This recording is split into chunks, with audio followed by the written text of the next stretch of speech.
Welcome to section 32 of the Grand Tour of Northumberland. On this section we'll be looking at a Bronze Age grave site, a hidden stone circle, a hidden waterfall, some little bit later medievally type history, varied scenery, and hopefully some more standing stones and some more hill forts. So join me for section 32 of the Grand Tour of Northumberland. Digging through a closet with old CDs, past lives in boxes, music absorbed till it seeped from my skin. Can't stand to hear it. Means more to me than photographs.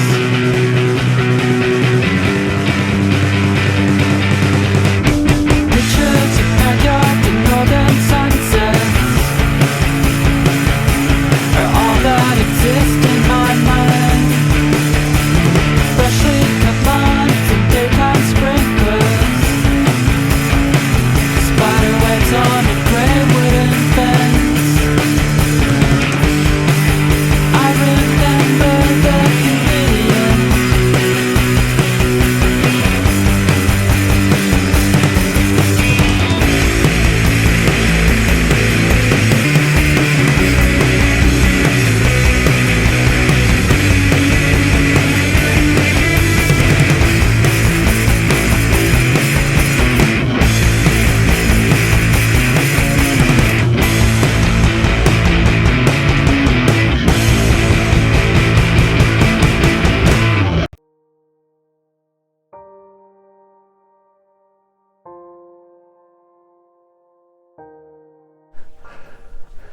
So it's been a while since I've been out on the Grand Tour, actually 2 years, believe it or not.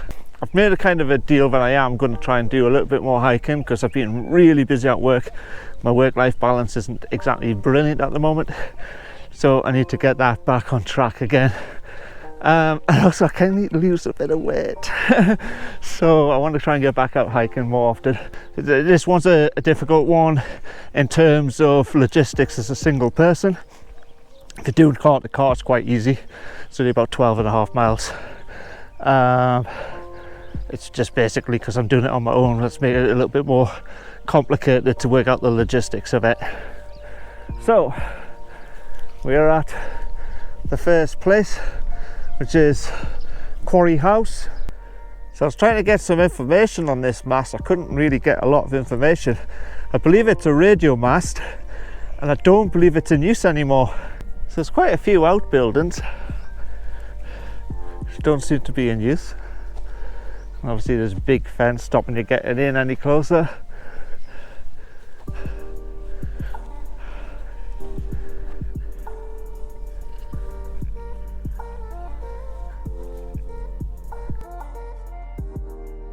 This is quite a little pleasant place, this actually. It's been quarrying here and the bottom's been allowed to fill up with water. It's a bit marshy at the bottom there, but over there you can see a little pond.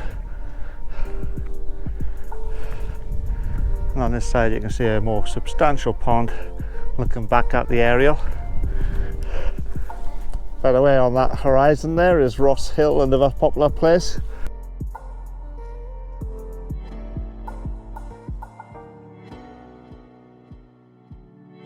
The camera always makes things look further away. Getting a lot closer to this. This one here is a TV aerial mast, and it's also a radio one as well, but it's the TV one, hence all the satellite dishes.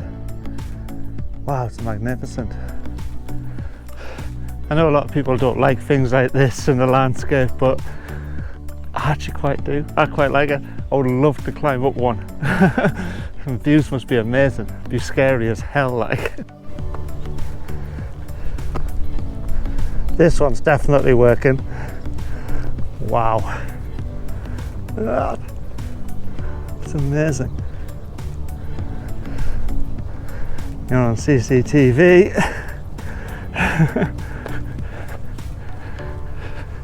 There's the CCTV camera. Wow. It's very impressive.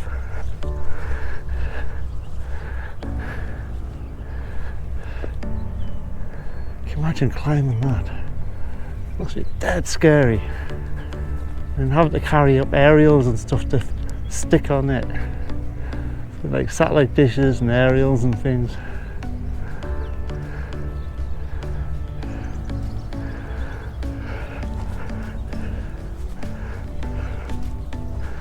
Satellite dishes.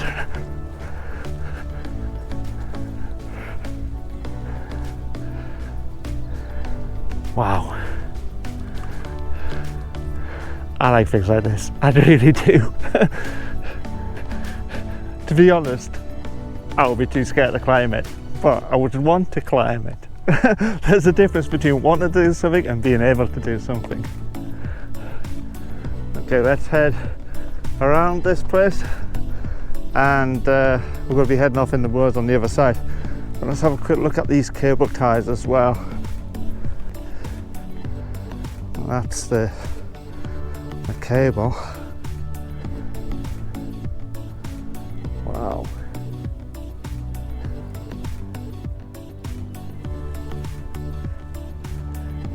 In hundreds of years' time, people will be coming here and wondering what this was for. They'll not know. They're thinking, is this some sort of old water mill or something? Oh wow, look at that. That's amazing.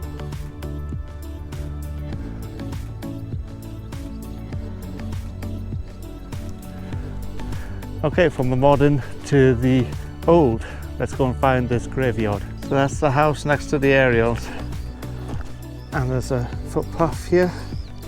This is what we're going to start on in any case, but we will be going rough. But this gets us over the fence at least.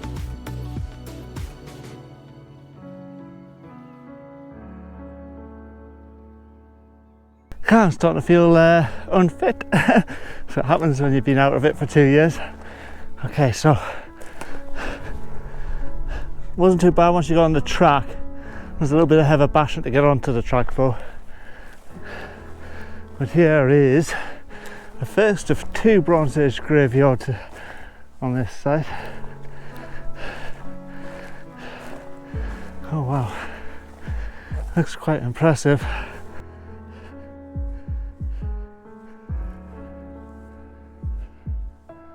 I think there's another one on that hillock which we'll have a look at in a minute. There's a burial there. Sounds like a proper wall, isn't it?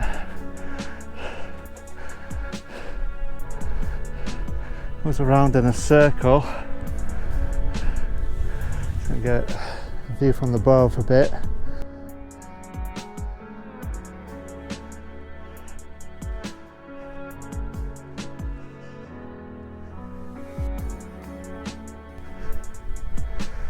It goes around in a circle like that, and then the graves would have been on the inside. Sadly, I don't know how many graves were here. All I know is that it was a Bronze Age graveyard. And then we've got a couple of little burial cairns on the outside as well. So there's like a couple of mounds here, and a mound here, and stones, a mound there, another mound here. It looks like there's some more going around it. The second one is just a little small one. When you're here you can't see it a lot more prominently than on the camera. There's the stones. It's not as substantial as the other one, which is a larger one. There's the aerial mast, just to give you an idea where we're at. That's where we started over there. That's one good thing about the aerial mast, it shows you where you've been. But yeah, this one's quite small. The heather's burnt at the moment, so it was quite easy to come and have a look. But if the heather's in full growth, it's not worth coming to see the second one. The first one definitely is worth coming to see though. It's quite large and substantial. You can just see it there. It's very good. I'm very close to where I want to be. But before we go, I want to check out this. This I didn't realise was here.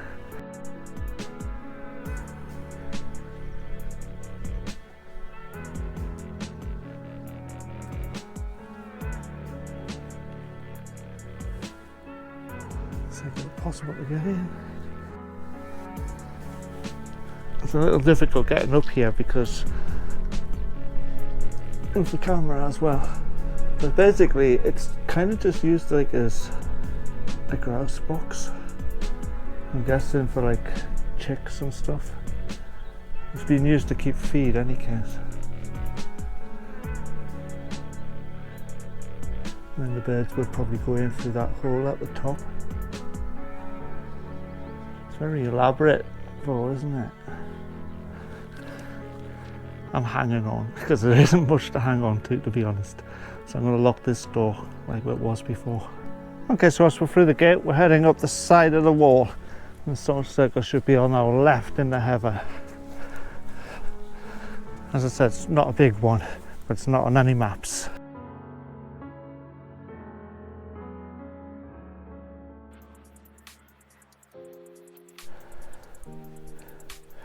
I believe that stone there in the heather, is it? It's actually not that far from the gate. So there's going to be a little bit of heather bashing. Not much.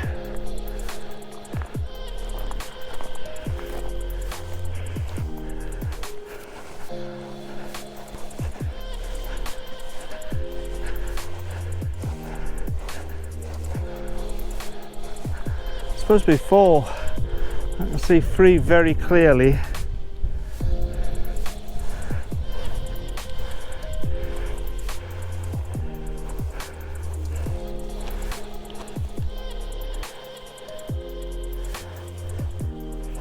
This is the bigger of the ones. Oh wow, this is a completely different type of stone.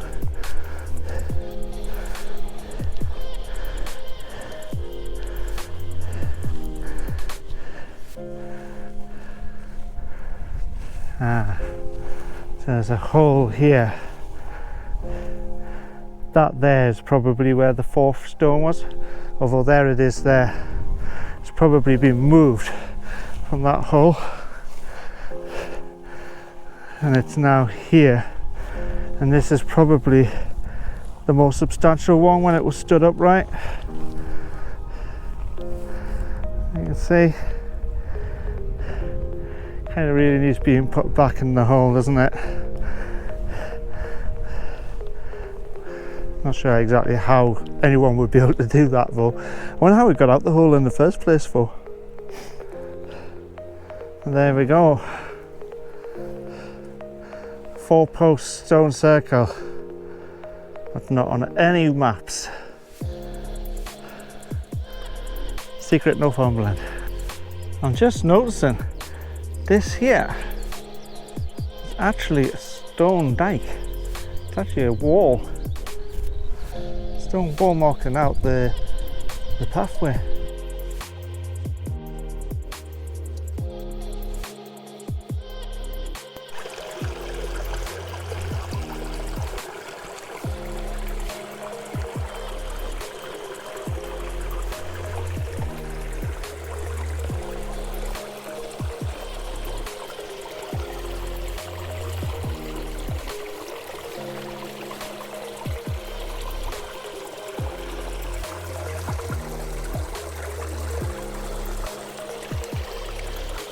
How nice is this little place?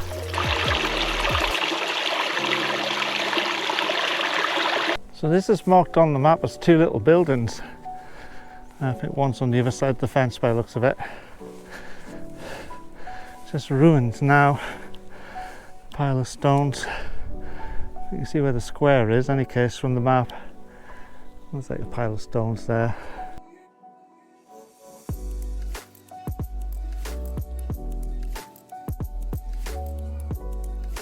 We've just come off the moors. We're going off a little bit off track. See if we can see this waterfall from the path.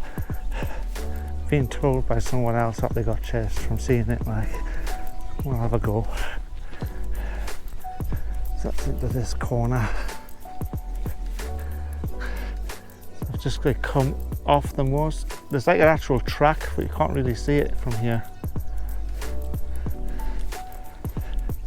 You just follow the track down.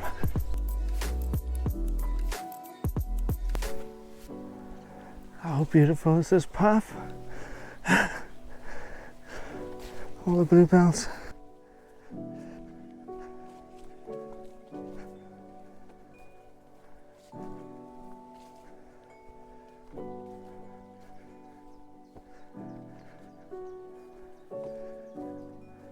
Wow.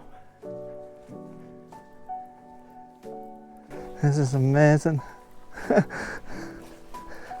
So beautiful.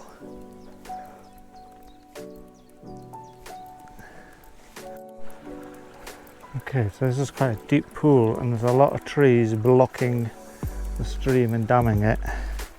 The waterfall is down that way. I'm not sure how I'm going to get across here first. Wow, it's a carpet of bluebells. It's a bit hairy getting across. To be honest, I'm not sure how I'm going to get back. Wow, look at that. It's very beautiful at this time of year. There's a lot of tree damage here, probably from where the big winds and storm. A lot of overturned Scots pine.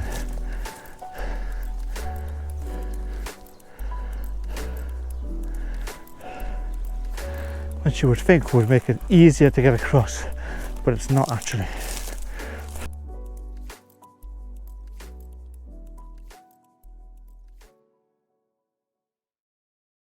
Oh, look at that.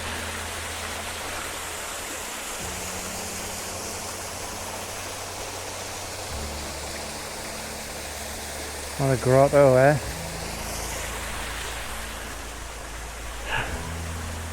So there's the secret waterfall. It's kind of secret, everyone kind of knows it, but not many people actually come to visit this one. To visit the other one, which we'll be going to very soon actually.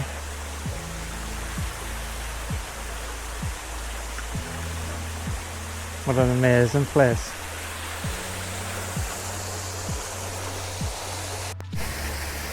Right, let's try and get back out. I'm not exactly sure how I'm going to get across this burn, to be honest. It was a bit hairy getting across to come here. Let's give it a go. One last look. And off we go. So it's a nice little bridge. This road's quite busy actually.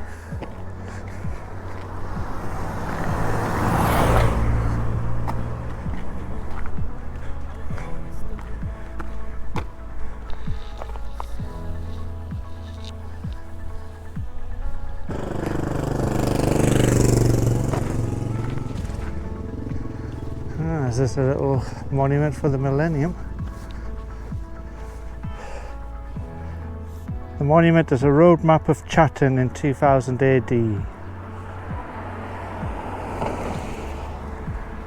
Ah, okay, I get it. That metal bit's the road map. Cool.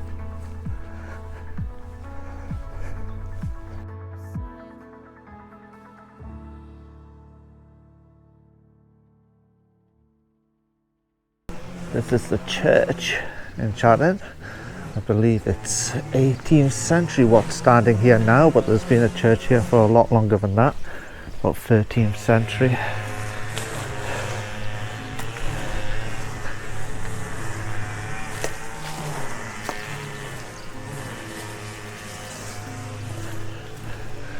It looks as though it could be locked. We'll have a look and see.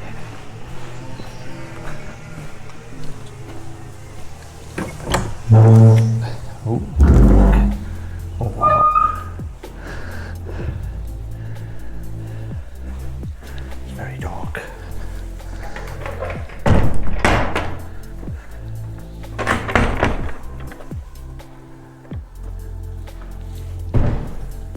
On the outside it did not look this big.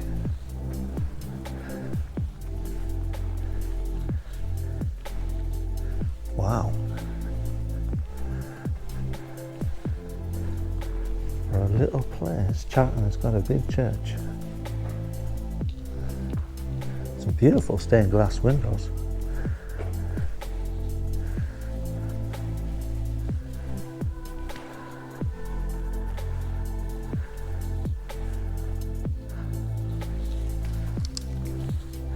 I hadn't actually intended to come to the church.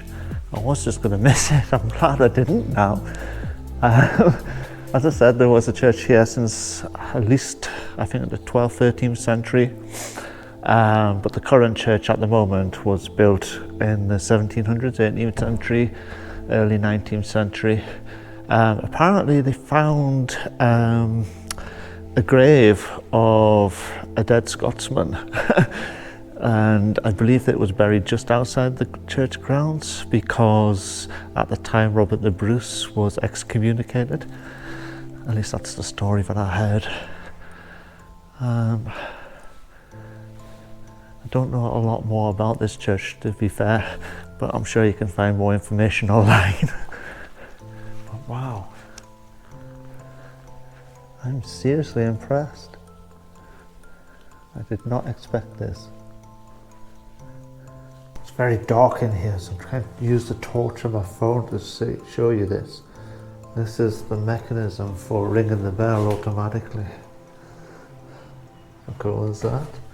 This is in the foyer area of the church.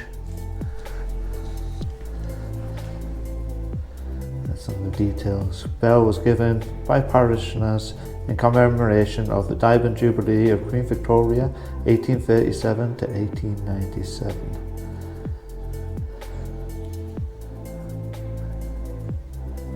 I think this was given on actually on the 1st of January 1901, maybe, I'm not sure. What's that about? Not sure.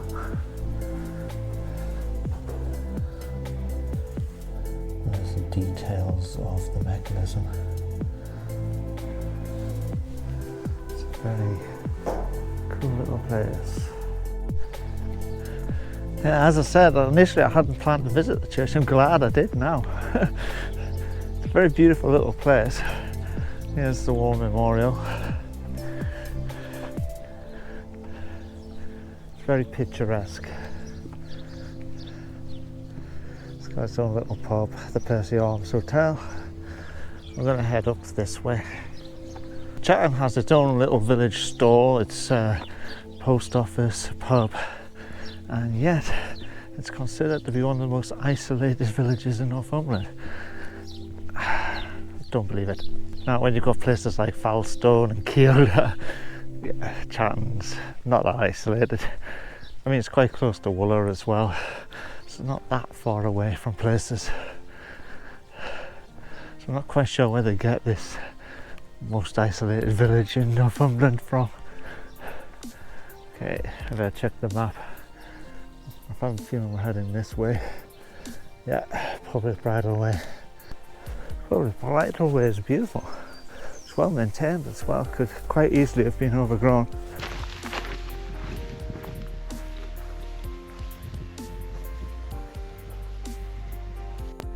So at the end of the Bridle Way it becomes a little less well maintained. And this is like waist high grass. I'm walking through, I'm guessing it's for silage.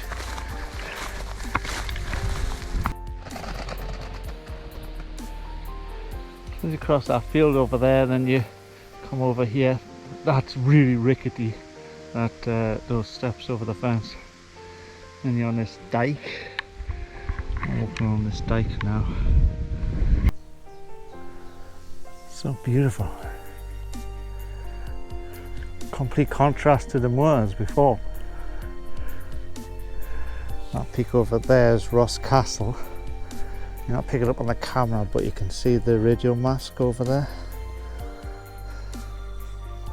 The transmitter mast, Chatton transmitter. So this fence is keeping you out of seeing the manor house. The fence has come down where a tree's gone over the top of it. Wow, look at that.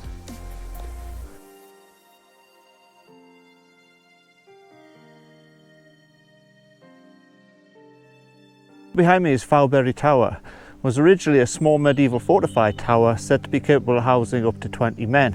In 1532 it was burnt by the Scots but remained inhabitable by the Fowberries until 1591 when it passed to the Stropher family to pay for a debt. The Strophers built a manor house on the site before it was sold to the Blake family in 1776. Blake enlarged the property into the current mansion house. It was sold in 1807 to Matthew Curry, son of the expert agriculturalist George Curry. It remained in the Curry family until 1920, and after that I don't know. But it was for sale not too long ago. So this is Fowberry Bridge. It was built in 1825 and it's a listed building. They really don't want you going in there, do they?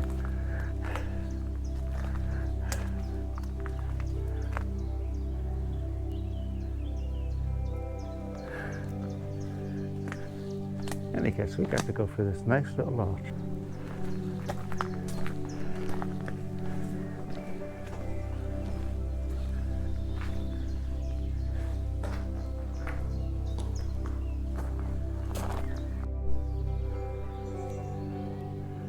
The view is much better from this side.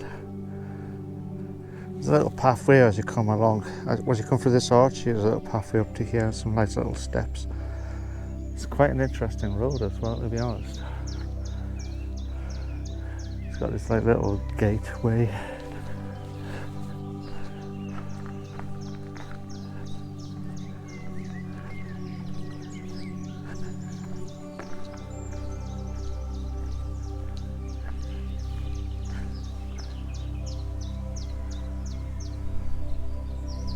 Goes that? Oh, it's actually a good view of the hall from over here as well. There we go. Found a little part where the wall had collapsed a little bit. It's very unsafe where I'm stood. I'm really wobbling a little bit. There's the bridge. So we're going to go over Fowberry Bridge. I'm going to say goodbye to Fowberry Tower and its security cameras. A nice little bridge.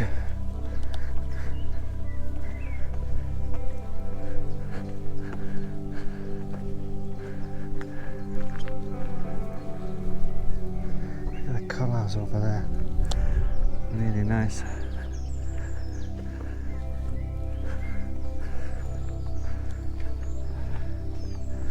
That's one of these little gate things on the other side as well. And there's looking backwards. Don't actually know a great deal about the house itself.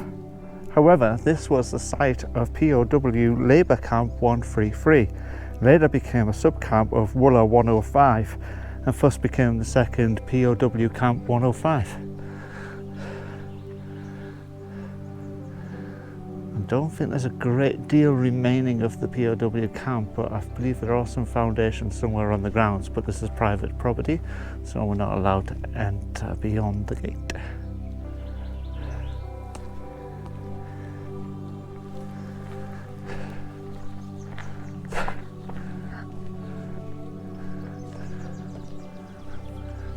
And we're heading up this way, East West Horton.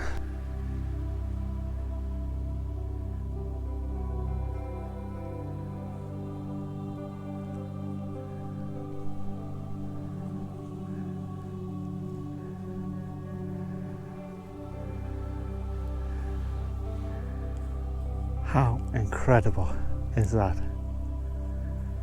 Oh my God, it's just so beautiful.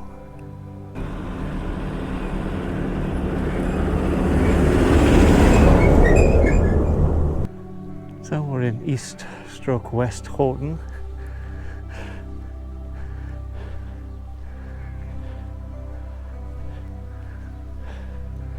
It was unexpected and interesting.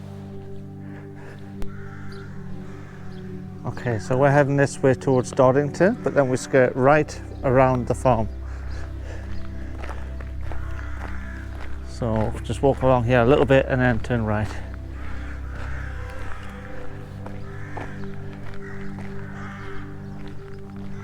House plenty of crows.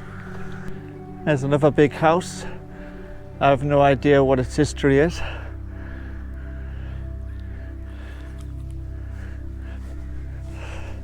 I didn't even know it was there, to be honest. I'm heading up that way somehow. I think there's the footpath there. West Horton farm. We're heading up this way. This is a very busy and active farm.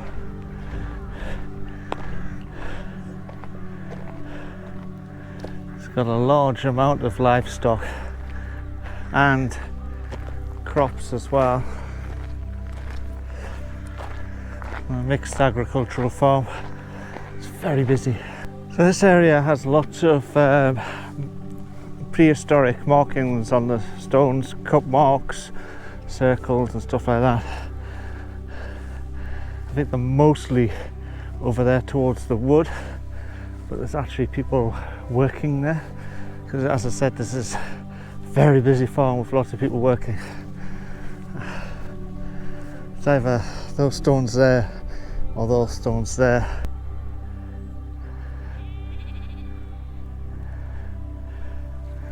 Way over there on the horizon you can see Chatton transmitter.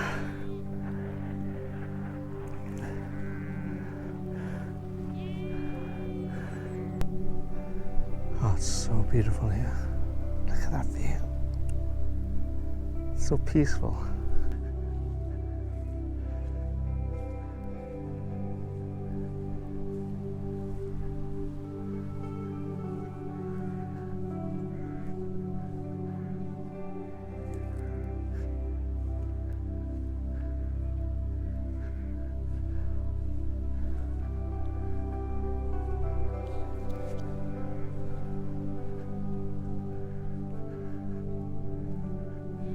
I was starting to think there was no entrance.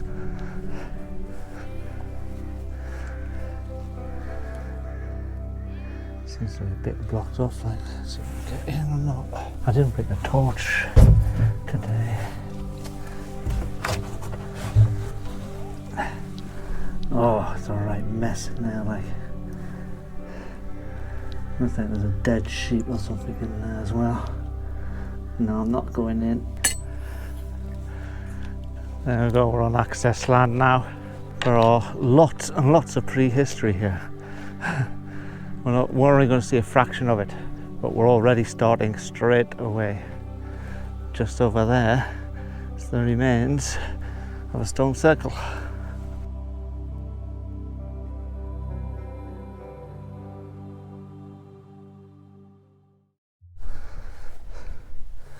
So it's just the one stone that's remaining upright, but the others are all down. There's that one there. There's another, so that's 3 together so far. A big hole in the ground there, which would have been in the middle. And there's 4. This one would have been 5. So actually it would have been quite substantial, because they're quite high stones, these ones. Let's see if I can try and put the camera down so you can get a picture of me in comparison to the stones.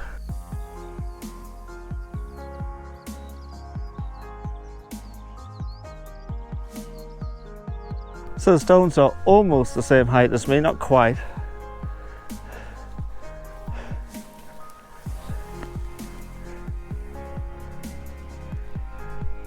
There we go.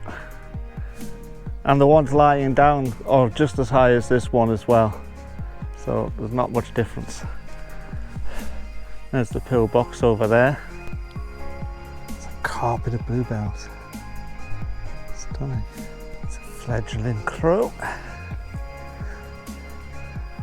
Hasn't quite got its wings yet.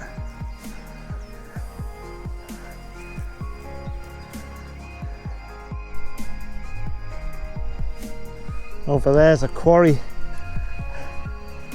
When I was first coming across the field, I mistook it for the hill fort that we're going to. I was like, whoa, that's amazing. The hill fort's actually on this hill here.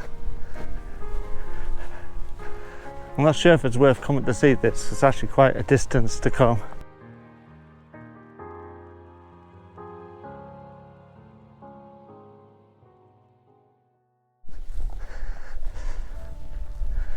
So this hill fort is called the Ringses, because it's made of multiple rings. Sounds like Gollum, doesn't it? rings. So here's the first outer wall.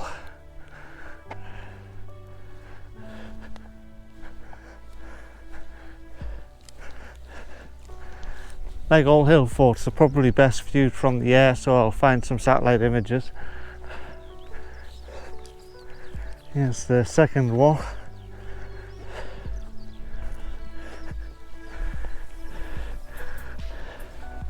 And the third one immediately afterwards.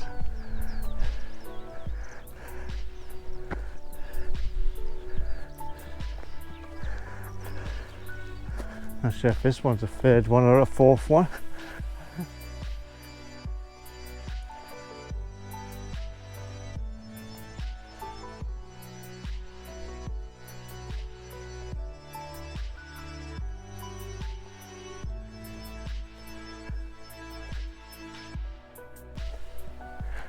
I'm not sure if there's a fifth one in the middle or not. Maybe it was just a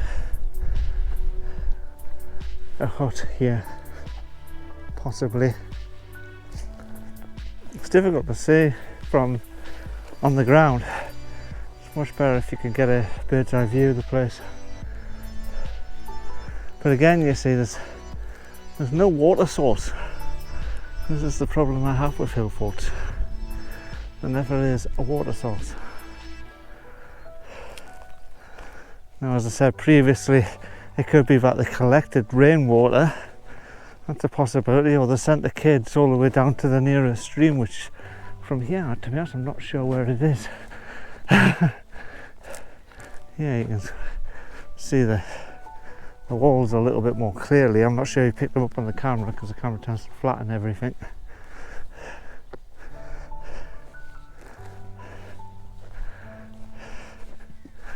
You can see why it was chosen as a defensive point.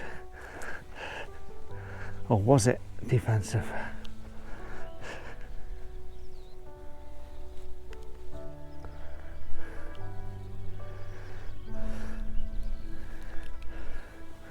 Actually, when you come to the edge here, it is impressive. It's worth coming to see. When you're coming in from it from the other side, you're thinking, it's just another hill fort. But when you come to this part, yeah, you can clearly see like the ramps up and the walls across. My camera's not going to do this justice at all. You'll need to see the satellite image to appreciate it. That quarry looks amazing. We're not supposed to go back there, the quarry. We're supposed to go back up this way and see two hill forts. I'm very tempted to go back there, the quarry, just to have a look at it. It does look impressive. Or I might need to just come back on another day because it is off route. As I said, I honestly thought that was going to be the hill fort at first, but actually if you were to approach the hill fort from this side, you would be going, wow, this is really impressive. But because we approached it from the other side, it's not as impressive, but it is definitely worth coming to see. Yeah, but here, when you're here, actually, you can really see it. You've got a wall here, and then you've got another wall here, and then you've got an even bigger wall here, and there's another wall behind it. Yeah, from this side, it's very impressive. From the other side, not so much.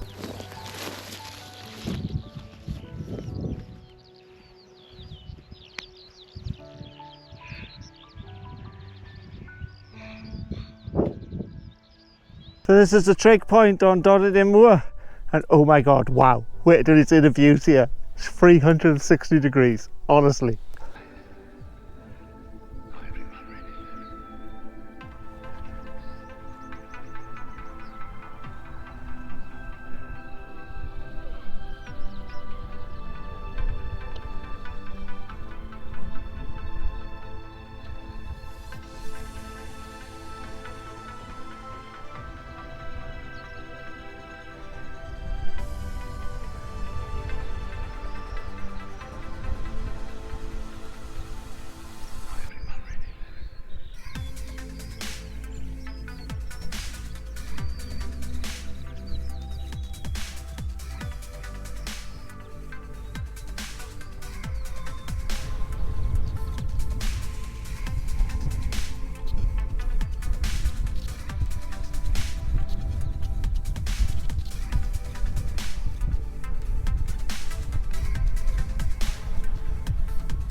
How spectacular is that? Honestly, it's just like so beautiful here.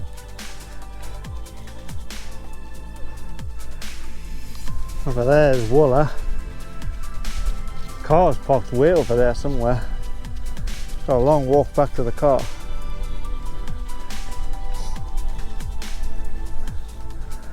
Oh my gosh, this is so beautiful. There are actually two hill forts here. It's another one of those rare places where there are two hill forts next to each other. However, it's very difficult to see because it's very overgrown. I think there's one there, you can kind of see a wall. I think the other one might be somewhere over here somewhere. It's probably easier to see it from a satellite image than on the ground because it's very overgrown with ferns and heather. Oh, it's just so magnificent here, so beautiful. I want to take some pictures with my phone for Instagram. Okay, so there was an enclosure here, which you can't really see. Then there was a hill fort here, which is where I pointed out the wall before.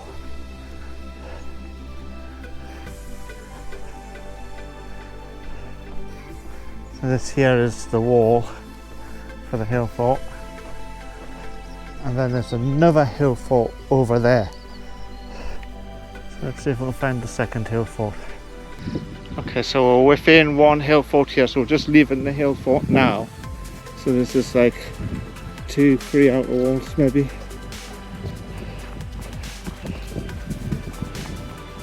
Let's say one outer wall and there's another outer wall here. And then over there you can see the other hill fort. You can see it over there. As far as I know, there's only two. Well, there's two hill forts together. There's this one and Buick Hill. They're the only ones I know of. That's not to say that there isn't any more, but those are the two that I know. Like seriously, this is an absolutely amazing view.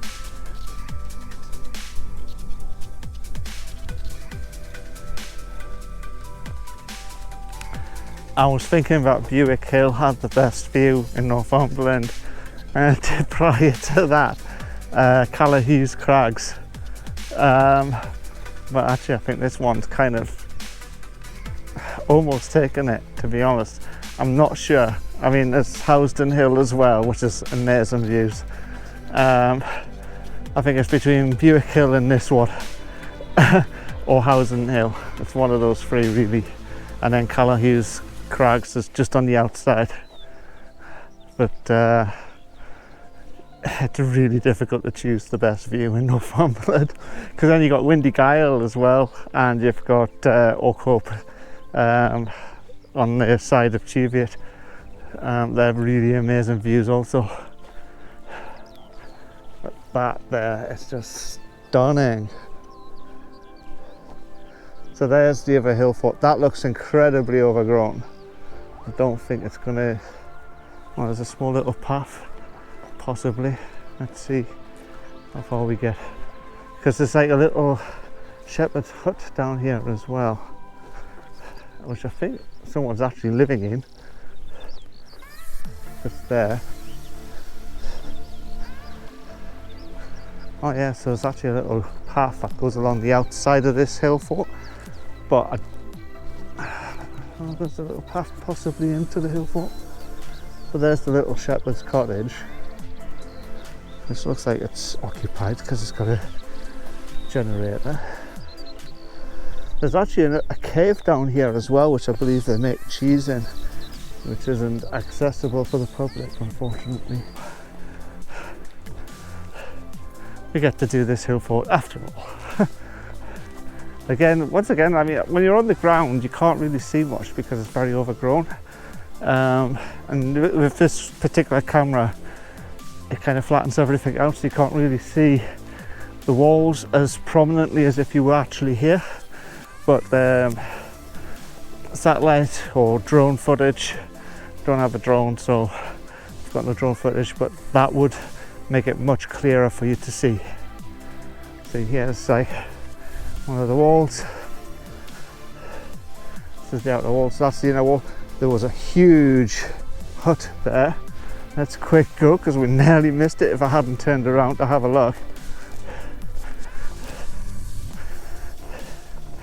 So that was a huge circle house, roundhouse. That's all the way around there, and the walls are still quite high as well. Quite impressive walls.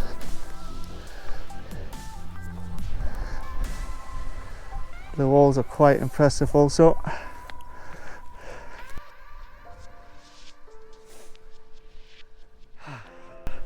I'm glad we went through now. Would have missed that, especially if I hadn't turned around and looked. That's a very impressive roundhouse. So definitely worth just coming to see the roundhouse if anything else. Unfortunately we missed the stone with the rings on. I'm not sure where that is. It's somewhere on the moor. So here we're going through the outer walls. Now you can very clearly see that. Now we head back down into Doddington, where if we were doing this walk out the car, there would have been a car ready to take me home. But unfortunately not. There's a reason why there are benches here, and this is the reason.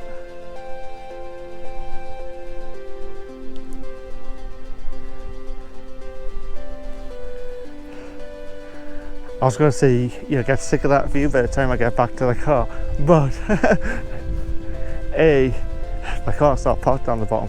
B, how can you possibly get sick of a view like that?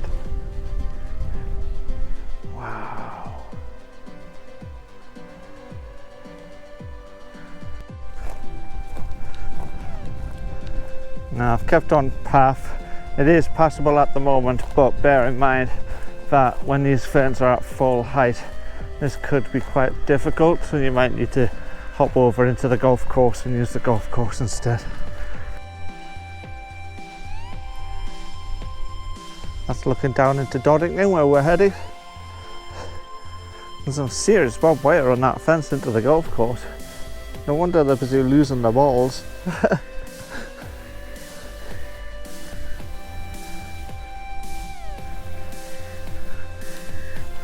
Bit of a trans joke for that.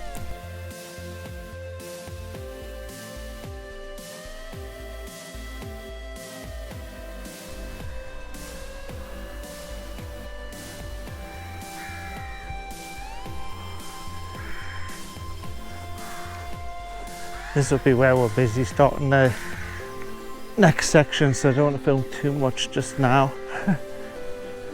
Let's just head to where I would have parked the car.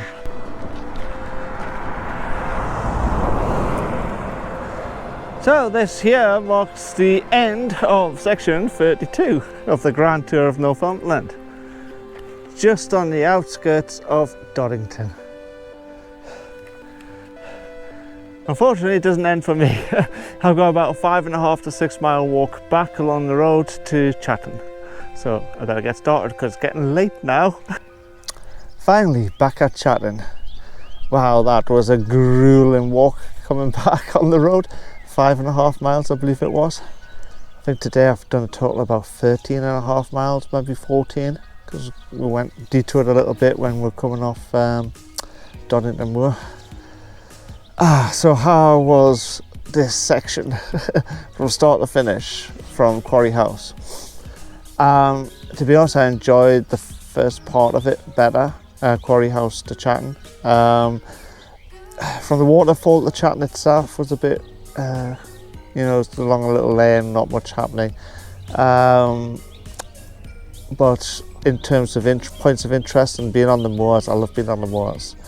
But seeing like the Bronze Age grave site, and then the masts as well, you know, the masts were fun. But then this section, the view, it was all about the views really. Yeah, there was a lot of history as well to go with it. It was like the tower, the POW camp, which you couldn't actually see the POW camp, but it was just where it was, and like knowing that it was there, you know, kind of helps. The Pillbox was a surprise, didn't expect that. The stone circle was cool. The forts, the ringses.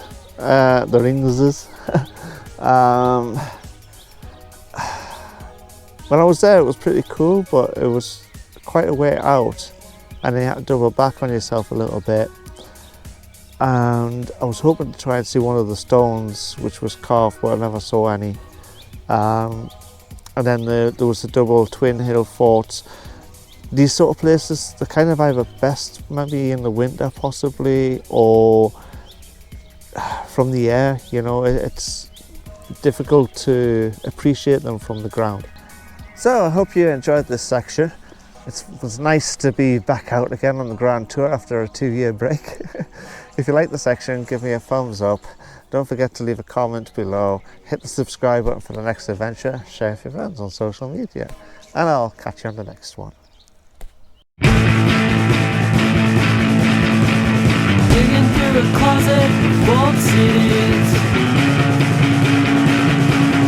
past lives in boxes. Music absorbed